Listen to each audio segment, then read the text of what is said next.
just the best part of my day. Nope, scratch that. Reverse it. My grandma and your grandma were sitting by the fire. My grandma told your grandma, I'm gonna set your flag on fire. Talking about hey now, Hey now, hey now, hey now. I go one day. Oh, Jacques Finade, Jacques Finade. Look at my king all dressed in red. I go one day.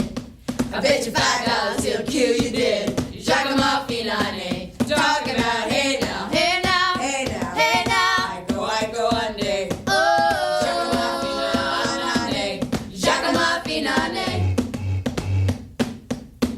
Excellent. So we were very briefly talking about one Cameron Crowe. A cat has entered. There's two cats actually in your image now, Kat. That's Prairie, right? That's Prairie Dog, yeah. And you realize. So I was thinking about Prairie. They live in your home. They're your pal. Mm-hmm. So you have yourself a little Prairie Home companion. Exactly. And I love that. And I don't know if the person who passed on Prairie Dog to me didn't die. Just rehomed Prairie to me. In the will, Prairie Dog will be looked after. Bye. Inherited Prairie Home companion. I don't know if that was because it was. I think she's named after. No, I just got you a scratching post, and I put catnip on it, so you don't need to scratch this chair. You don't. I think she's named after a place. A suburb in Minnesota called Eden Prairie, where a past situationship, that past flirtationship, and a couple other friends are from. There's like a slew of sober trans people I know from Minnesota. It's been wild. And Prairie Dog has sort of just passed between them. Like we could make, like an experimental indie film about like Prairie Dog going from like person to person, story to story. Yeah, it would be Prairie Home Companion, but yeah. It would we should probably just make a movie called Prairie Home Companion. I know there is one already, but we should just do it. Yeah, we should pitch it to A24 and be like, but it's dark. It's about a broken home. It's about a cat being passed from place to place. It's Lake Placid meets Lake Wobegon from Prairie Home Companion. And we better tap out now because I've exhausted the list of things I know about Prairie Home Companion. I know nothing. Yeah, I know zero things. Even as... You knew a significantly more amount than I would. I've seen the film. I wanted Harry. I wanted this background, but then my thing is making sure I pick a Julia. But that is the preferable. That is choice. The money. That's the titular money from the Money Monster. That is the money. So is he the money monster? That's a question to get in. Right. Is the money monster the system?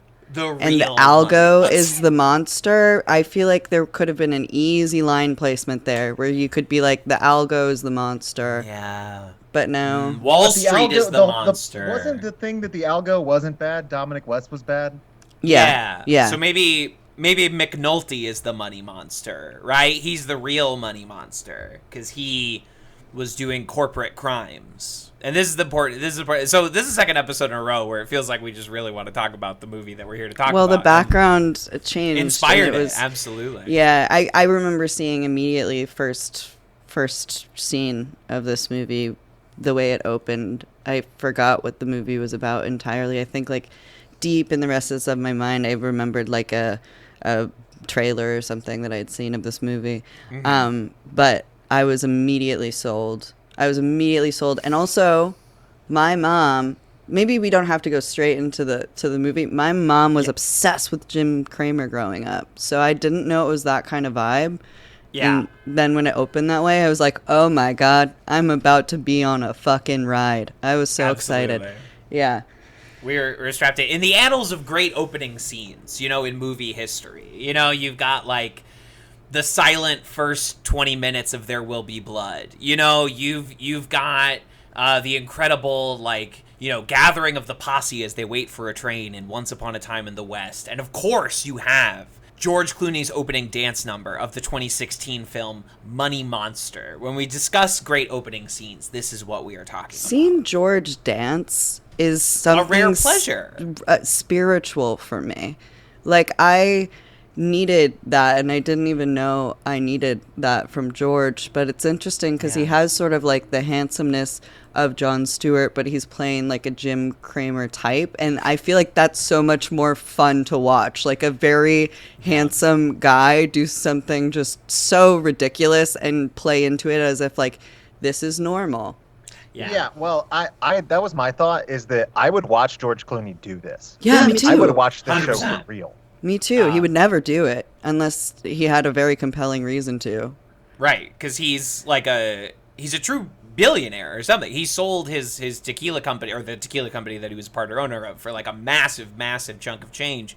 And he's the trophy husband of a UN ambassador. So like he literally never has to like work again if he doesn't want to. And he's been very open about this in interviews, right? Of like, I'm only going to work if there's something really in it for me. I'm only going to work if Julia and I are taking a ticket to paradise. You know what I mean? I love the idea that it's the tequila and the UN ambassador that gave him money, not the multiple huge blockbusters we've not already ER. seen him. ER The had weird nothing thing to do about with that. the economy is none of the Ocean's movies.